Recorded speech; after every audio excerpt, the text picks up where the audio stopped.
विपक्ष के एक नेता के बयान पर सत्ता पक्ष का क्या रिएक्शन है, ये आपको छत्तीसगढ़ में देखने को मिलेगा। सूत न कपास जुलाहों में लठट, ये कहावत आज छत्तीसगढ़ की सियासत पर चरितार्थ होती दिखी। सोमवार को खरगे आए, बयान देकर गए और पहले के कुछ बयानों की तरह ही बात बात में जल जंगल जमीन में से जमीन छोड़ गए और इस पर आज सियासी जमीन खिसकने से लेकर जमीन घोटाले तक जाने क्या क्या चीजें जुड़ गईं और कांग्रेस को भी ये घोषणा करनी पड़ी कि अब इसी जंगल और जमीन के मुद्दे को सदन से सड़क तक लेकर जाएगी। रिपोर्ट देखिए।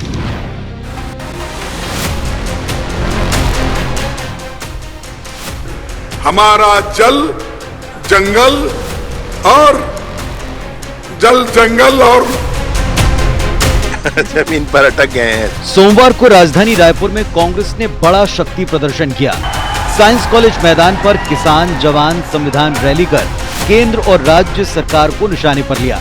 मंच से छत्तीसगढ़ में पेड़ों की कटाई पर घेरते घेरते कांग्रेस के राष्ट्रीय अध्यक्ष जल जंगल के आगे जमीन बोलते बोलते अटक गए। हमारा जल जंगल और बीजेपी ने खरगे के भाषण के इसी हिस्से के वायरल वीडियो पर सीधे खरगे और कांग्रेस को निशाने पर लिया। प्रदेश के गृह मंत्री विजय शर्मा ने एक्स पोस्ट कर तंज कसा कि जमीन हड़पने की कांग्रेस की पुरानी आदत है, सो अध्यक्ष जी मंच पर ही जमीन घोटाला कर गए। वहीं मंत्री केदार कश्यप ने कहा कि देश प्रदेश से कांग्रेस की जमीन ही खिसक चुकी है। बोल क्यों नहीं पाए? उसमें जल जंगल जमीन जमीन कहीं कहीं अटक जाते हैं कोई ना, तो उसके पीछे क्या कारण मानते? जमीन पे ही अटके जमीन पर अटक गए हैं, ऐसा हुआ है। जब उनका जमीर ही नहीं रहा तो जमीन कहाँ से याद रहेगा। और कांग्रेस की जमीन खसक चुकी है और उनका आस्था का केंद्र केवल और केवल गांधी परिवार है। इधर छत्तीसगढ़ कांग्रेस के नेताओं ने इसे बीजेपी की बौखलाहट बताते हुए राज्य सरकार पर पलटवार किया। पूर्व सीएम भूपेश बघेल ने एक्स पोस्ट कर लिखा कि बीजेपी नेता अभियान चला रहे हैं एक पेड़ मां के नाम और दूसरी तरफ पूरा जंगल अडानी के नाम कर चुके हैं। पीसीसी चीफ ने दावा किया कि विपक्ष पूरी मुखरता से तमनार जंगल कटाई के मुद्दे को सदन से सड़क तक उठाएगा।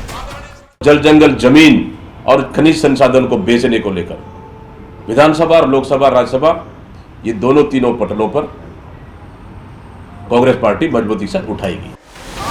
कल भी अपनी रैली के मंच पर खरगे ने सीधे केंद्रीय गृह मंत्री अमित शाह के बार छत्तीसगढ़ आने को बस्तर के जंगलों को उद्योगपतियों के लिए साफ और सेफ करने के आरोप से जोड़ा था। आज बीजेपी ने मौका मिलने पर कांग्रेस पर कटाक्ष किया। कुल मिलाकर बड़ा सवाल है, क्या प्रदेश में जंगल कटाई के मुद्दे पर बड़ी सियासी लड़ाई छिड़ी जाने वाली है? Bureau report, IBC 24। तो दिन भर की ये जो पॉलिटिकल बयानबाजी हुई है, सोमवार के एक जमीन छूटने के बाद ये जमीन को लेकर कांग्रेस के आंदोलन पर या कल के आयोजन की सफलता पर बीजेपी की सत्ता पक्ष की बौखलाहट है या फिर कांग्रेस पार्टी के नेता की एक चूक को उठाकर एक मुद्दा बनाने की कोशिश बीजेपी करती नजर आई। अब इसमें वो क्या कामयाब हो पाई या नहीं हो पाई, ये आप सोशल मीडिया पर जो बातें चल रही उससे तय कर सकते हैं।